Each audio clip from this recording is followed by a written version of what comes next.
एकदन्तं महाकायं दत्तकाञ्चनसन्निभं लम्बोदरं विशालाक्षं वन्देऽहं गणनायकं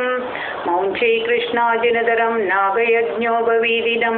पालेन्दुविलसन्मौलिं वन्देऽहं गणनायकम् अम्बिकाहृदयानन्दं मातृभिः परिपालितं भक्तप्रियं मदोन्मत्तं वन्देऽहं गणनायकं चित्ररत्नविचित्राङ्गं चित्रमालाविभूषितं चित्ररूपधरं देवं वन्देऽहं गणनायकं गजवक्त्रं सुरश्रेष्ठं कर्णसामरभूषितं पासाङ्कुशधरं देवं वन्देऽहं गणनायकं मूषिकोत्तममारुह्य देवासुरमहाहवे योद्धुकामं महावीर्यं वन्देऽहं गणनायकं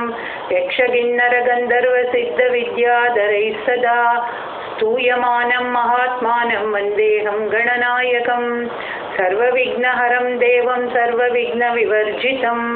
सर्वसिद्धिप्रदातारं वन्देऽहं गणनायकं गणाष्टकमिदं पुण्यं भक्तितो यः पठेन्नरः विमुक्तः सर्वपापेभ्यो रुद्रलोकं स गच्छति।